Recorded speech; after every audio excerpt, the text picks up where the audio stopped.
18장 내용에 대해서 아시는 분 계시나요? 미리 보신 분? 무슨 약속을 하죠? 아들을 주시겠다. 예, 그렇죠. 아들을 주시겠다는 약속을 합니다. 여기서 이제 사라가 비웃는 장면이 나오는 거죠. 그 장막 뒤에서 장막 뒤가 있는데 한쪽에서는 아브라함이 천사들과 얘기를 하고 있었고 한쪽에서는 사라가 그걸 이렇게 듣고 있었는데 천사 3명이 아브라함에게 아들을 낳을 것이라는 얘기를 하니까 사라가 옆에서 듣고 푸 하고 비웃습니다. 무슨 말도 안 되는 소리 한다고. 그런 내용이 지금 나와 있는 겁니다. 사라는 마음속으로 생각한 것들이 여기 기록이 되어 있는 거고 천사들은 직접 입으로 구두로 얘기한 겁니다. 천사들이 사라의 속마음을 읽는 내용인 거죠.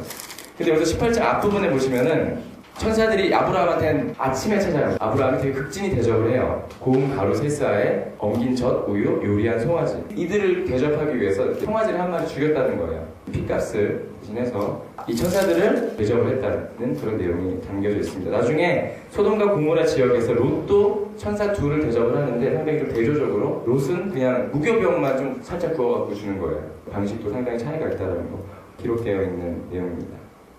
18장 19절에 천사들이 아브라함을 선택하신 이유가 나오거든요. 내가 그로 그 자식과 건설에게 명하여 여호와의 도를 지켜 의와 공도를 행하게 하려고 그를 택하였나니 이는 나 여호와가 아브라함에게 대하여 말한 일을 이루려 함이니라. 이거 체크해 주시면 좋겠습니다. 여호와의 도를 지켜 의와 공도를 향하게 하려고 그를 택하셨다고 하셨어요. 아브라함을 통해서 의와 공도, 의는 믿음이고 공도라는 거는 하나님의 말씀을 나타내는 거예요. 하나님의 말씀에 순종할 수 있는지. 천사 3명이서 이제 아브라함에게 이삭을 낳을 것이다 말씀을 전했어요. 사라가 비우는 걸 가지고 왜 비웃냐고 이렇게 약간 질책을 하신 다음에 돌아가시는 와중에 천사 1명이 대장 청사쯤 되시는 분한테 말씀을 하십니다. 우리가 아브라함에게 우리의 계획을 숨겨서야 되겠느냐. 대장 천사님이 말씀하시는 게 있어요. 소돔과 그 고모라 지역을 멸할 것이라는 예고를 하십니다. 근데 아브라함이 생각하죠. 거기에 롯이 내 친척이 롯이 살고 있다. 그러니까 아브라함이 천사들을 향해서 6번의 기도를 드려요. 그 땅에 의 50명이 있다면 그 땅에 멸하심을 제하실 생각이 있으신가요? 한 번 더 번복을 하시면 5명이 부족하다면 10명이 부족하다면 그리고 20명이 부족하다면 그러니까 나중에 20명만 거기 의인이 있다면 그리고 마지막으로 딱 10명의 의인만 있으면 소돔 땅을 멸하시지 않으시겠습니까? 했는데 하나님께서는 알겠다고 하세요. 알겠다고 10명의 의인만 있으면 내가 소돔 땅을 멸하지 않겠다는 말씀까지 하시고 이제 서로 헤어지는 장면이 나옵니다. 19장은 무슨 내용이죠? 네, 소돔과 고모라가 드디어 심판을 당한 내용이 나오는데 그 앞쪽에 보면은 저녁때라고 나옵니다. 19장 1절에 보면 저녁때에 두 천사가 소돔에 이르니 마침 롯이 소돔 성문에 앉아있다가 그들을 보고 일어나 영접하고 땅에 엎드려 절하며 성문에 앉아있다는 것은 그 성문 쪽에 집을 가지고 성문 쪽에서 일을 하는 직분을 가진 사람은 상당히 지위가 있는 거라고 합니다. 그러니까 롯이 그 소돔과 고모라 지방에서 상당히 좀 유지격인 위치에 있었다는 걸 설명을 해주고 있고요. 그거에 반해서 3절 중간쯤에 보면요. 그들을 위하여 식탁을 베풀고 무교병을 부으니 그들이 먹으니라 라는 말이 나와요. 상당히 조촐한 음식으로 대접을 했다라는 내용이 나온 거죠. 그렇게 천사들이 찾아와서 롯이 대접을 했는데 밖에서 이제 난리가 나죠. 사람들이 봤을 때 아주 아름답고 예뻤던 것 같아요. 사람들이 혹할 정도의 외모를 가졌던 천사들인 것 같습니다. 그 천사들이 롯의 집에 있는 것을 알고 군중이 몰려와서 문을 열어라. 그리고 그 천사들을 내놔라. 내가 그들을 상관하리라 하죠. 상관하리라는 게 무슨 뜻인지는 아시죠? 그 어떤 동성애적인 행위를 하겠다. 기본적인 하나님 주신 질서에 파괴되는 거기다 그 신적인 것에 근접한 근위를 가진 천사들에게 막말을 해대고 있습니다. 그러니까 롯이 말하죠. 8절에 내게 남자를 가까이 하지 아니한 두 딸이 있노라. 청하건대 내가 그들을 너희에게로 이끌어내리니 너희 눈에 좋을 대로 그들에게 행하고 이 사람들은 내 집에서 들어왔은즉 이 사람들에게는 아무 일도 저지르지 말라. 이건 어떻게 묵상하시느냐에 따라서 많은 내용이 나올 수 있는데 한번 묵상을 해보세요. 하나님 앞에 어떤 모습을 보일까? 롯이 행하고 있는 여러 가지 처신들을 생각할 때 이런 윤리적으로 보기 어려운 것들 이건 거의 이제 딸을 죽이겠다는 얘기거든요. 그렇게 밖에 내놓으면 죽는 겁니다. 그렇게 유리 나가다가 죽게 되는 거예요. 결과적으로는 그런 것도 생각하셔서. 그리고 14절에 보면은 롯이 나가서 그 딸들과 결혼할 사위들에게 말하여 이르기를 여호와께서 이 성을 멸하실 터이니 너희는 일어나 이곳에서 떠나라 하되 그의 사위들은 농담으로 여겼더라. 천사들이 롯을 찾아가서 예고를 하죠. 소돔과 고모라가 이 지방이 멸망할 거다. 그러니까 빨리 도망가라. 멀리 도망가라 했는데 너의 식구들이 또 있는지 물어봅니다. 롯이 자기 사위들에게 하나님을 얘기를 하죠. 하나님께서 너희들을 나오라고 하셨다. 너희들이 구원의 손길을 뻗치지만 이 사람들은 하나님 말씀을 농담으로 여기는 일이 있습니다. 지금 이 시대는 상당히 동일하게 설마 그런 멸망이 있겠어 하는 의심의 모습을 보여주는 겁니다. 거기 15절에 보면 천사들이 롯을 재촉합니다. 16절에 그러나 롯이 지체하매 그 사람들이 롯의 손과 그 아내의 손과 그 두 딸의 손을 잡아 인도하여 성 밖으로 두니 여호와께서 그에게 자비를 더하시며 하나님께서는 사람으로 롯을 계속 불러내려고 그렇게 하고 있었는데 롯이 좀 지체했던 것 같습니다. 산으로 도망하라. 17절에 보시면 17절 하반절에 보시면 산으로 도망하여 멸망함을 면하라 하셨어요. 근데 그 산 지방이 좀 멀었던 것 같습니다. 그러니까 그 롯이 20절에 보면 하는 말이 있습니다. 보소서 저 성읍은 도망하기에 가깝고 작기도 하오니 나를 그곳으로 도망하게 하소서. 이는 작은 성읍이 아니니까 내 생명이 보존되리이다. 이게 왜 이 얘기를 했냐면 19절 중반절에 보면은 내가 도망하여 산까지 갈 수 없나이다. 두렵건대 재앙을 만나 죽을까 하나이다 하면서 핑계를 댑니다. 그 먼 지방으로 가기 싫다라는 어떤 게으름적인 모습, 내가 설마 죽겠어라는 약간 믿음 부족한 그런 모습을 또 보여주고 있는 거죠. 아무튼 하나님께서 허락을 하십니다. 그래서 산 밑에 있는 작은 성에 가서 피하라는 말씀을 하시는데 22절에 그리로 속히 도망가라. 내가 거기 이르기까지는 내가 아무 일도 행할 수 없노라 하였더라. 그러므로 그 성읍 이름을 소알이라 불렀더라. 계속 하나님께서 롯이 도망갈 때까지 봐주시고 계신 겁니다. 24절에 보면 유황과 불이 소돔과 고모라에 내려진다는 말이 있습니다. 그리고 26절에 롯의 아내는 뒤를 보았으므로 소금 기둥이 되었더라.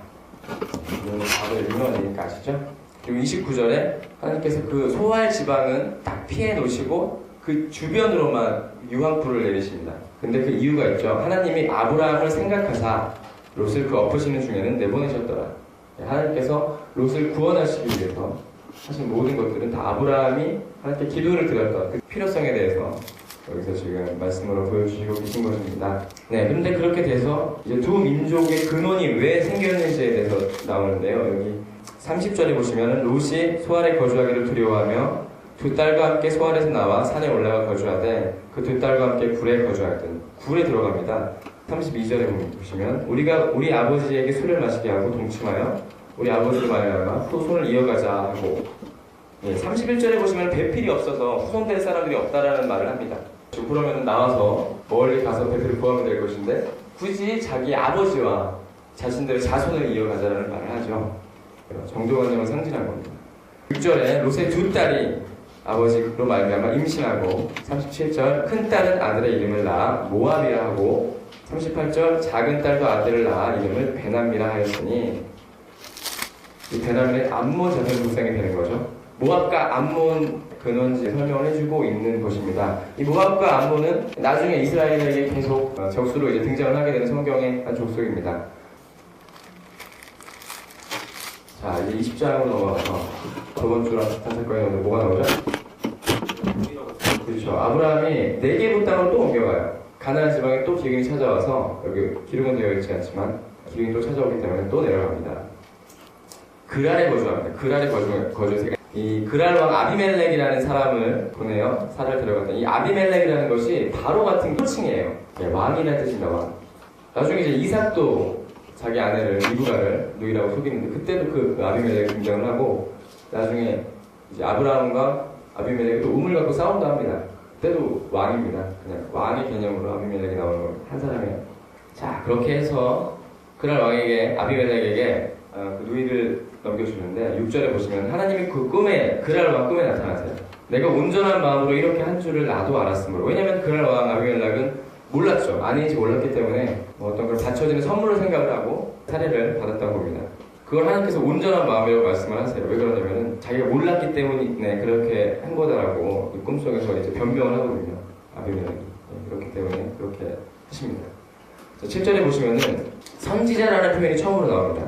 이제 그 사람의 아내를 돌려보내라. 그는 선지자라. 아브라함은 선지자라고 하셨어요. 근데 선지자라는 표현과 함께 그가 너를 위하여 기도하리니 라는 말씀을 다시 하세요. 아까 중보기도의 위대성, 필요성에 대해서 롯을 바탕으로 해서 좀 설명하신 부분이 있는데 여기서 다시 한번 그 선지자를 통한 그 기도가 얼마나 하나님께 올려질 수 있는가 여기서 다시 한번 말씀을 하고 계시는 겁니다.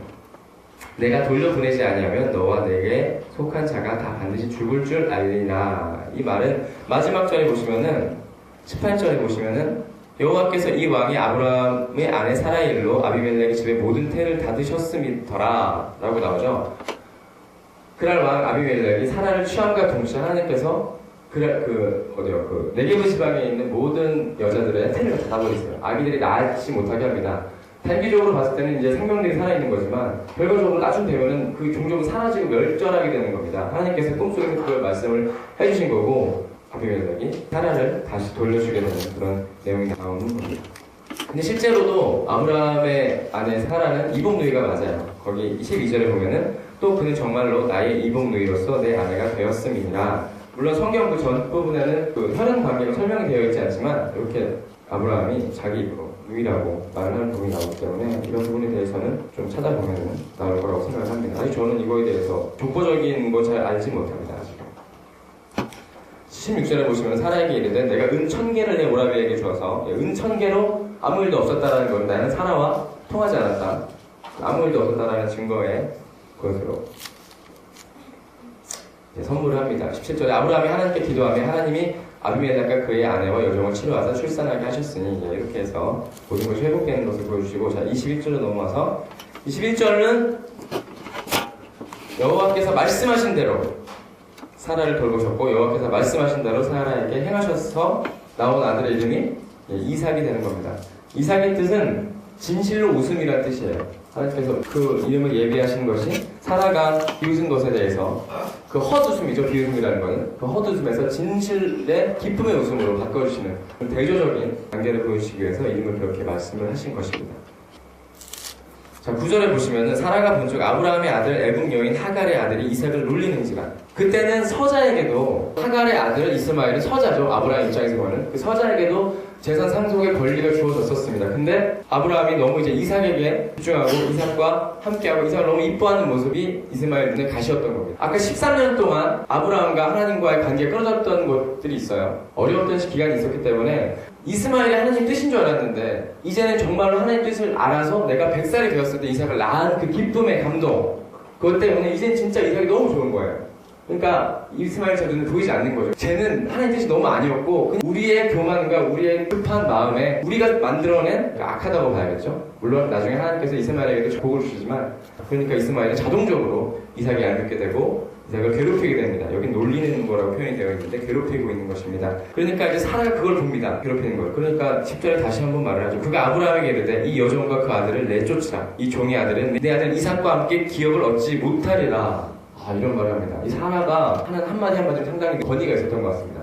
원래 상속권이 충분히 주어져 있는 건데도 불구하고 그걸 깨버리라고 말을 하는 겁니다. 거의 아버지랑 비슷한 권력을 갖고 있는 거죠. 이쯤 되면. 근데 사라가 말하는 한마디 한마디가 다 아브라함이 다 그걸 받아들이지 않습니까? 12절에 하나님이 아브라함에게 이르시되 내 아이나 내 여종으로 말미암아 근심하지 말고 사라가 내게 이른 말을 다 들으라. 아브라함이 너무 걱정해서 하나님께 기도를 드린 거예요. 하나님 하갈과 이스마엘을 쫓아내야 될까요? 그들도 나의 자식이고 하나님의 이름으로 저희가 기도해서 낳은 아들인데 물론 뜻은 아니었지만 걱정을 하고 기도를 다시 드리죠. 그러니까 하나님 하시는 말씀이 걱정하고 근심하지 말라고 하십니다. 이제는 하갈이 떠날 때가 된 거예요. 전에는 하갈이 떠날 때가 아니었기 때문에 하나님이 다시 하갈을 보고 돌아가라고 했었잖아요. 부엘라 헤로이라는 우물 곁에서 기억나시죠? 근데 이번에는 이제는 떠날 때가 됐다라는 거예요. 하나님께서 책임지시겠다 이거예요. 물론 예비한 자식은 아니었지만 하나님께서 그 자식마저도 책임지시겠다라는 말씀을 하시는 겁니다. 이삭에게서 나는 자라야 내 씨라 부를 것이라 하십니다. 이삭에게서 나는 자라야 내 씨라 부를 것이라. 이것도 예수 그리스도를 대표하는 그런 내용이라고 생각을 하시면 되겠습니다. 13절에서 근데 하나님이 플러스 알파를 주세요. 그러나 내 여종의 아들 또 내 신이 내가 그로 한 민족을 이루게 하리라 하십니다. 이거 얼마나 큰 긍휼입니까? 이 민족이 이제 무슬림이 된다고 말씀을 드렸었습니다. 아브라함이 14절에 일찍 일어나서 이제 하갈과 이스마엘을 쫓아냅니다. 브에스바 광야까지 쫓아냅니다. 근데 하갈이 어떤 지방의 종인지 기억나세요? 애굽 사람이에요. 애굽 사람. 그래서 나중에 이스마엘에게도 애굽에서 여자를 구해다가 아내로 삼아줍니다. 그 내용을 생각을 해주시면 좋을 것 같습니다. 20절에 보시면 하나님이 그 아이와 함께 계심에 그가 장성하여 광야에서 거주하며 활 쏘는 자가 되었더니 활 쏘는 자, 전쟁에 능한 자는 거죠. 지금도 무슬림은 전도할 때 칼 놓고 코란 놓고 그렇게 전도한다는 거예요. 죽을래 믿을래. 그들에게는 전투적인 모습이 결코 악한 것이 아니에요. 그들의 개념으로는.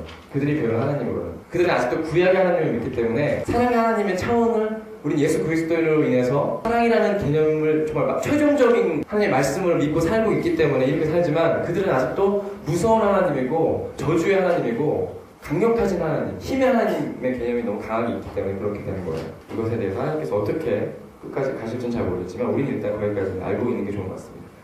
그래서 할 수 없는 자, 그런 개념으로 보시면 될 것 같고요. 자, 이제 아브라함이 우물을 가지고 분쟁을 합니다. 이때 우물의 개념은 어떤 개념이냐면 그냥 우리나라의 과거에 우물, 시골에 가서 우리 할머니 집에 갔을 때 물 한 바가지 퍼놓고 이렇게 펌프질해서 푸는 그런 우물이 아니고 우물이 이만해갖고 그 우물이 있는 지역에서만 마을이 생성할 수 있는, 그래서 공동체를 이루며 살아갈 수 있는 그런 터가 마련될 수 있는 곳이기 때문에 우물을 갖고 있다는 건 대단한 권력이고 팔 수 있다는 건 대단한 기술입니다. 근데 아브라함은 파는 곳마다 다 우물이 되는 거예요. 그러니까 아비멜렉, 그것도 나오죠. 아비멜렉과 혼자 가서는 좀 약하다고 생각했는지 군대장관 비굴을 데려갑니다. 군대장관을 데려가요. 그랄 왕에게 그게 있겠죠. 하나님께서 한번 역사하셨던 그게 있기 때문에 내가 이 아비멜렉이 그 아비멜렉인지 잘 모르겠지만 그 하나님을 알아요. 알기 때문에 가서 얘기를 합니다. 내가 무슨 일을 하든지 하나님이 너와 함께 하신다는 걸 인정을 하고 25절에 아비멜렉의 종들이 아브라함의 우물을 빼앗은 일에 관하여 아브라함이 아비멜렉을 책망하며 그랄 왕의 종들이 아브라함의 종들이 갖고 있는 우물이 너무 많으니까 몇 개 빼앗았던 것 같습니다. 그런 거 가지고 아브라함이 막 한 소리를 하는 겁니다. 왜 그렇게 했느냐. 아브라함이 그 우물에 대한 권력이 있었고 나중에 이삭도 파는 곳마다 다 우물이 됩니다.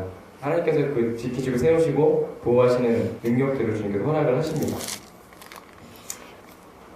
31절에 보시면은 30절부터 봅시다. 30절에 보시면 아브라함이 이르되 너는 이 내 손에서 이 암양 새끼 7을 받아 내가 이 우물판 증거를 삼으라 하고 두 사람이 거기서 서로 맹세하였으므로 그곳을 브에세바라 이름하였더라. 이 브에세바는 나중에 계속 등장을 하는 아주 중요한 지역이기 때문에 좀 체크를 잘 해주시면 좋겠습니다.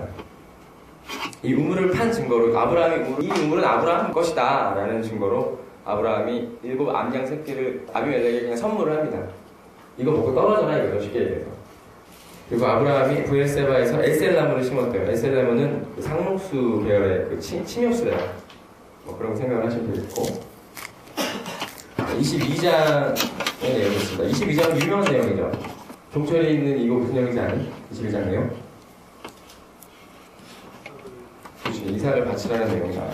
이삭을 바치라는 내용이 나오는데 하나님께서는 인신제사를 원하시지 않는 분이라고 알고 있는데 그때 당시에는 인신제사를 받는 그 신들은 보통 이단적인 신들, 하나님 앞에서 사람들이 만들어 놓은 신들은 인신제사를 원합니다. 목숨을 담보로 해서 어떤 제사를 지냈을 때 힘이 있을 것이다라는 어떤 막연한 믿음, 어떻게 보면은 협박이기도 하죠. 너희들 제대로 안 하면 다 죽는다. 협박이기도 한데 하나님께서 그런 제사를 받으신 것인가? 그럼 하나님이 과연 선한 하나님이라고 부를 수 있는가라는 질문들을 많이 해요. 근데 이거에 대한 답변이 하나 있습니다. 첫 절에 보시면은 그 일 후에 하나님이 아브라함을 시험하시려고 그를 부르시되 먼저 선포를 하고 들어가시는 거예요. 아브라함을 어떻게 하시려고요? 시험하시려고 라고 말을 하는 거예요. 시험하시기 위해서. 앞부분에 미리 이것은 시험이다라고 선포를 하시는 겁니다. 왜 그러냐면은 이것은 아브라함이 자서전으로 쓴 것이 아니고 나중에 모세가 그 율법을 얻은 그 산에서 하나님께서 주신 그 말씀을 통해서 적었다고 우리는 믿고 있는데 그때 하나님께서 이 내용에 대해서 어차피 후대 사람들이 본을 받아야 될 내용이기 때문에 미리 말씀을 해주시고 계신 거예요. 오해를 하지 않게 하기 위해서 미리 못 받고 들어가는 겁니다. 절대로 하나님께서 정말 인신제사를 원했던 분이 아니라는 것에 대해서 얘기를 하고 들어가는 겁니다. 절대 오해하시면 안 됩니다. 미리 말씀을 하시고 계시다. 시험이라고. 자, 그리고 2절에 여호와께서 이르시되 내 아들 사랑하는 독자 이삭을 데리고 모리아 땅으로 가서 내가 내게 일러준 산 거기서 그를 번제로 드리라. 모리아 산이라는 표현도 있지만 사실 모리아 땅에 있는 어떤 산이라고 보는 게 더 맞습니다. 여기서 무슨 말씀하시죠? 이렇게 이삭을 번제로 원하시는.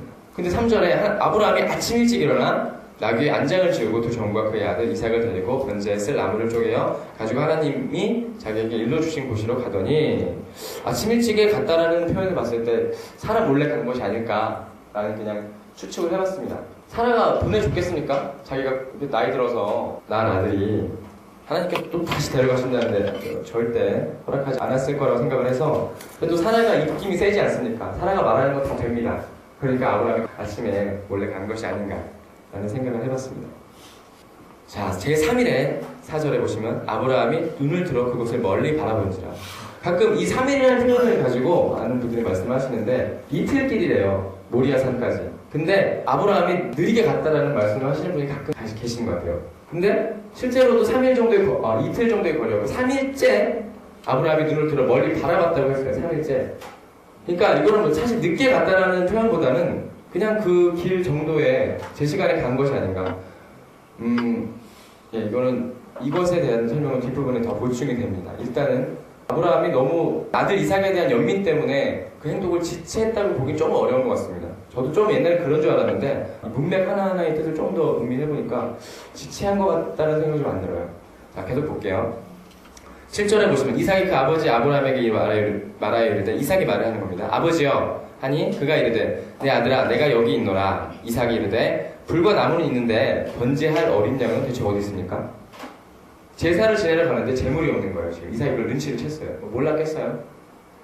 자, 그러니까 8절에 아브라함이 말을 합니다. 내 아들아 번제할 어린 양은 하나님이 자기를 위하여 친히 준비하시니라 합니다. 친히 준비하신다. 그래서 자, 나 힘들어요. 저 지금 힘이 듭니다. 주무시지 마세요. 자,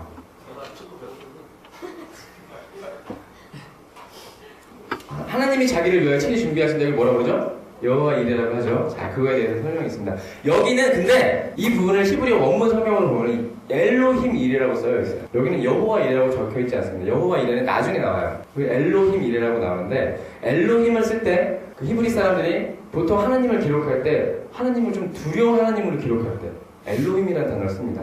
그리고 하나님께 대해서 복을 받고 어떤 사랑의 감동을 느끼고 하나님께서 보호하심을 느낄 때는 여호와라는 단어를 써요. 그걸 생각하시면 하나님께서 자기를 위해 친히 준비하신다라고 이렇게 적어 놓습니다.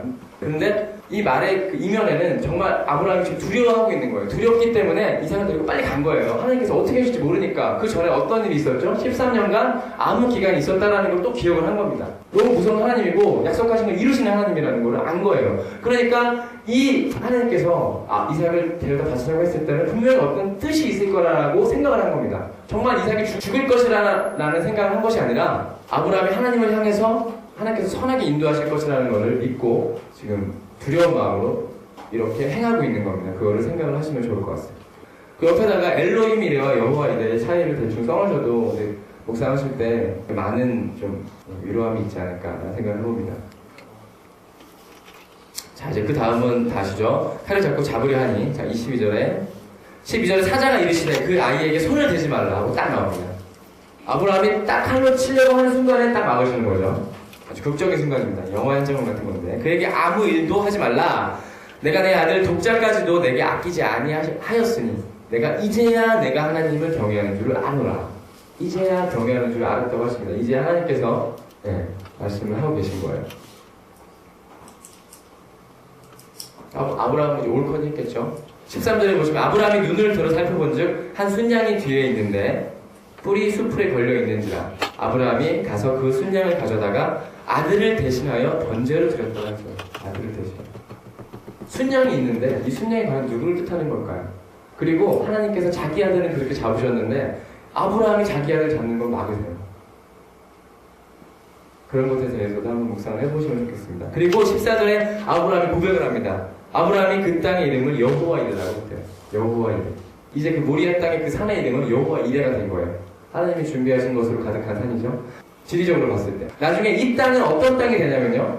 또 재밌습니다. 여호와 이레라는 말을 썼잖아요. 나중에 이 땅에서 예수 그리스도가 십자가에 못 박혀 죽는 그 골고다 언덕이 되는 겁니다. 그러면은 여호와께서 미리 준비하셨다라는 표현이 있죠. 여호와 이레라는 표현. 그리고 엘로힘 이레라는 표현까지 한 번에 쓰였습니다. 이 장에서. 근데 이 장에서 쓰인 그 산에서 예수 그리스도가 돌아가시는 거예요. 상당히 상징적이죠. 한번 묵상을 해보시면 되게 은혜가 되는 점이 있습니다. 자, 그리고 16절에 보시면 이르시되 여호와께서 이르시기를 내가 나를 가리켜 맹세하노니 내가 이같이 행하여 내 아들 내 독자도 아끼지 아니하였은즉 내가 내게 큰 복을 주고 내 씨가 크게 번성하여 하늘의 별과 쭉 나가죠. 그리고 내 씨가 그 대적의 성문을 차지하리라. 생뚱맞은 소리를 하십니다. 이 일이 갑자기 왜 하실까? 대적의 성문을 차지한대요. 대적의 성문을. 이 말씀도 한번 체크해 주시고 묵상을 해보시면 되게 은혜가 될 줄 믿습니다. 예수 그리스도를 통해서 우리가 갖고 있는 어떤 악하고 선한 것에 대한 개념이 파괴됐다는 것, 그리고 우리가 예수 그리스도를 믿고 의지함으로 그 모든 선함이 다 통과된다는 것들, 우리가 악에게 질질 끌려다닐 수밖에 없는 사람이지만 그 와중에 우리가 예수 그리스도를 붙잡으면 그 대적의 성문을 닫아버리시고 그 대적의 성문을 차지해버리시고 그 악한 것들을 모두 멸하신, 실제적으로 멸했다기보다 어떻게 우리 인간적인 계산으로 보자면 약간 관념적으로 그렇게 하신 그런 것들을 생각을 해보시면 좋을 것 같아요. 자, 23장의 내용을 보겠습니다. 23장 내용은 사라가 죽습니다. 사라가 127살을 살고 죽어요. 근데 여기서 사라가 죽을 때 어디에 묻습니까? 기랏 아르바. 여기 헤브론이라고도 하고 마므레라고도 하죠. 같은 이름이에요. 근데 여기서 막벨라 굴을 삽니다. 막벨라 굴을 이 5절에 보시면은 해쪽 속이 아브라함에게 대답하여 이르되, 4절부터 보시는 게 더 이해가 빠르시겠네요. 나는 당신들 중에 나그네요 거류하는 자이니 당신들 중에서 내게 매장한 소유지를 주어 내가 나의 죽은 자를 내 앞에서 내어다가 장사하게 하시오. 해쪽 속에게 말을 하는 겁니다. 5절에 해쪽 속이 아브라함에게 대답하여 이르되, 내 주여 들으소서. 당신은 우리 가운데 있는 하나님이 세우신 지도자이시니. 우물 얘기했죠. 우물 때문에 이미 주변 가운데 명성이 자자합니다. 아브라함 파는 곳마다 물이 튀어나오기 때문에 우리 묘실 중에서 좋은 것을 택하여 당신의 죽은 자를 장사하소서. 우리 중에서 자기 묘실에 당신의 죽은 자 장사함을 금할 자가 없느니라. 이렇게까지 말을 했어요. 얼마나 성기를 갖고 있습니까 지금 아브라함이. 근데 아브라함은 끝내 은 400을 주고, 15절에 보시면은 땅값은 은 400이라고 나오는 얘기를 합니다. 그러니까 아브라함이 정말 은 400을 다 지불을 하고, 16절에 보시면 지불을 합니다. 은 400세겔을 달아 에브론에게 주었더니, 에브론은 한쪽 속에 우두머리예요. 그 땅을 관리하시는 우두머리인데 굳이 삽니다. 그리고 막벨라에 있는 에브론의 그 밭과 거기에 속한 굴과 그 밭과 그 주위에 둘린 모든 나무가 성문에 들어온 모든 해쪽 속이 보는 데서 아브라함의 소유로 확정된지를 했어요. 그 땅의 모든 것을 아브라함이 산 거예요. 근데 땅을 이렇게 지금 처음으로 땅을 돈 주고 산 거지만 나중에 이삭 그리고 야곱 이런 사람들이 계속 땅을 다 삽니다. 주변의 땅을. 그래갖고 지금 이스라엘 사람들이 그 땅을 자기 땅이라고 요구하는 근거 중에 가장 큰 근거가 이거예요. 1948년이 이스라엘이 건국인데 그때 그 선포하는 그 건국 선포문에도 이 내용이 들어있다고 합니다. 우리가 이때 돈을 주고 샀고 이 부분을 샀고 이 부분을 샀고 이 부분을 샀다. 우리는 그 땅을 달라고 하는 것뿐이다. 그리고 하나님께서 우리한테 미리 예비하신 땅이다. 우리 단순히 그냥 우기는 게 아니다라는 거예요. 그런 개념을 가지고 지금 아브라함이 이렇게 샀습니다. 아브라함이 나중에 꼭 진짜 모든 땅들을 자기가 취하기 위해서 그 후손들이 취할 수 있게 하기 위해서 그렇게 샀는지는 잘 모르겠지만 한번 묵상을 해보시면 아브라함의 마음이 좀 더 잘 전해지지 않을까라는 생각을 해봅니다. 자, 24장에 보시면 24장에는 이제 사라가 죽음과 동시에 아브라함의 활약은 이제 지나갑니다. 아브라함의 활약 끝이 나고요. 나중에 이제 아브라함의 죽음이 설명이 되긴 하지만 24장에 보시면 이삭의 결혼 내용이 나옵니다. 이삭의 결혼 내용은 창세기에서 가장 긴 장이에요. 정말 결혼하기 힘이 듭니다. 자, 아브라함 얘기를 합니다. 2절에 보시면 아브라함이 자기 집 모든 소유를 맡은 늙은 종에게 이르되, 청하건대 내 허벅지 밑에 손을 넣으라. 내가 너에게 하늘의 하나님 땅의 하나님이신 여호와를 가리켜 맹세하노니 너는 내가 거주하는 지방 가나안 족속의 딸 중에서 내 아들을 위하여 아내를 택하지 말고 이방 족속을 위해서 택하지 말고 내 고향 내 족속에게로 가서 내 아들 이삭을 위하여 아내를 택하라. 여기에 이 종의 이름이 엘리에셀이에요. 아까 15장에 보셨을 때 아브라함이 하나님께 기도했던 내용이 나오죠. 내 재산을 엘리에셀이 취할 것이니이다. 근데 하나님께서 하셨던 말씀이 그때 네가 받을 모든 재산은 내 시야에 한다. 그때 나왔던 그 엘리에셀이 지금 종입니다. 자, 그러니까 엘리에셀이 멀리 떠납니다. 뭐 엄청 많이 가져가요. 그때는 이제 아내가 될 사람을 데려오려고 할 때 아내를 사오는 개념이기 때문에, 물론 지금도 그렇지만 돈을 엄청 주고 데려옵니다. 근데 낙타를 데려가죠. 낙타를 데려가는데 어디까지 가냐면은 메소포타미아에 있는 나홀의 성까지 가요. 나홀이 누구였죠? 기억나시나요? 나홀? 잘했어요. 나홀이 누구냐면은, 자, 이거는 족보를 알고 가야 되기 때문에 11장 끝에 부분에 11장 26절 보겠습니다. 26절. 아브라함의 아버지 데라 이름이 나옵니다. 데라는 70세에 아브라함과 나홀과 하란을 낳았더라 라고 말을 하죠. 나홀이 누구예요 그러면? 네, 아브라함의 형제가 되는 거죠. 그럼 아브라함이 자기 형제의 손녀를 데려오라 이거예요 지금. 나홀이 나중에 아들을 낳아요. 부두엘이라는 아들을 낳는데 그 아들의 딸이 리브가가 되는 거예요. 그러니까 친척이죠. 아브라함도 이런 관계가 아니었을까, 사라랑 추측을 해보고 있긴 있습니다만 저는 아직 잘 모릅니다. 아무튼 여기서는 그렇게 설명되고 있어요.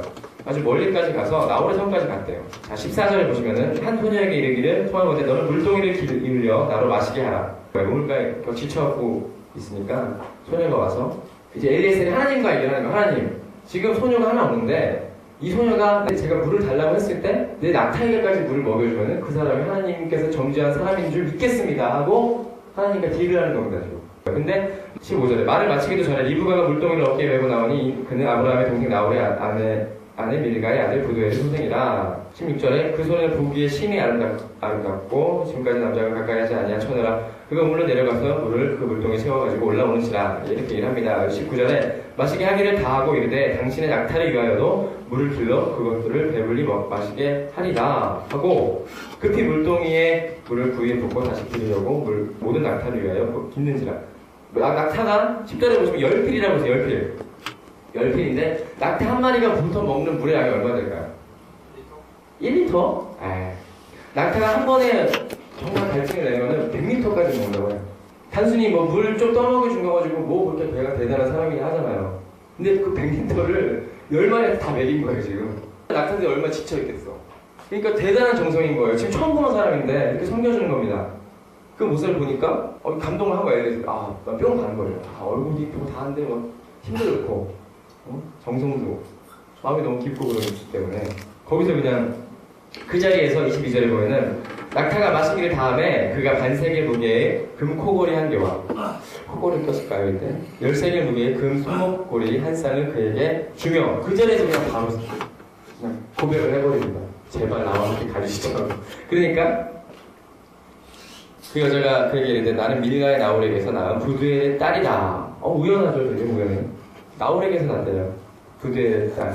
우연히 그냥 보고 선택한 건데 하나님께서 예배하시는 사람이 있는 것을 알게 됩니다. 그리고 29절에서 리브가가 오라버니에게 있어 그 이름은 라반이라. 라반이 누군지 기억나시죠? 나중에 야곱에게 그 사람입니다. 자, 아무튼 이렇게 해서 부가 이렇게 이제 형성이 돼서 리브가를 데려옵니다. 이제 쭉 내용이 거기 가족들이 리브가를 보내기 전에 축복을 하는 내용이 나와요. 60절에 보시면은 쭉 거기까지 쭉 읽어보시면 되고 60절에 보시면 리브가에게 축복하여 이르되 우리 누이여 너는 천만인의 어머니가 될지어다. 사라는 그 무슨 뜻이었죠? 그게 그거 아니야? 그 어머니.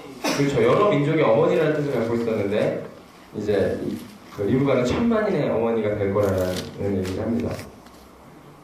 자, 63장에 이제 그렇게 다 축복을 받고 리브가를 데리고 이제 엘리에셀이 막 오고 있습니다. 신나게 싱글벙글 또 멀리서 오고 있는데 마지막 도착하는 그날에 이삭이 저물 때에 들에 나가 묵상하다가 눈을 들어보매 낙타들이 오는지라. 묵상을 하고 있었어요. 이삭이. 어머니가 죽었잖아요. 이삭이 어머니한테 얼마나 사랑을 받았을지 한번 상상을 해보세요. 이삭이 상상을 해봐요. 진짜. 그냥 이해가 되죠. 뭐 굳이 설명 안 해도. 그 전에 이스마엘과의 관계를 좀 생각을 해보시고 어떻게 이삭이 태어났는지를 관계 생각을 해보시면은 진짜 엄마가 얼마나 애지중지 키웠을까. 근데 돌아가신 거예요 지금. 그 마음이 좀 나타나는 것 같아요. 왜 이 얘기를 드리냐면은 나중에 67절에 이삭이 리브가를 인도하여 그의 어머니 사라의 장막에 데리고 그를 맞이하여 아내를 삼고 사랑하였으니 이삭이 그의 어머니를 장례한 후 위로를 얻었다라는 기록을 하시는 거예요. 굳이 이거 기록 안 해도 되거든요. 굳이 기록을 남기시는 거는 이제 이삭이 얼마나 부모님들에게 사랑을 받았든 자식이었는지 얘기해주고 있는 겁니다. 여기까지만 할까요? 네. 다음 주에 야곱과 에서의 얘기부터 시작을 해보도록 하겠습니다. 이삭의 활약은 사실 여기서 끝이에요. 결혼하면서 특별히 이삭은 창세기 가운데 되게 비중이 작습니다. 아브라함, 이삭, 야곱 그리고 누구죠? 그렇죠. 요셉이에요. 이 내 족장 가운데 가장 중요한 인물이 누굴까요? 그렇죠. 아브라함이기도 한데 하나님께서 계속 우리는 누구의 하나님? 계속 야곱의 하나님이라고 하시는 말씀이 왜 그런지에 대해서 이제 다음 주에 배우게 될 겁니다.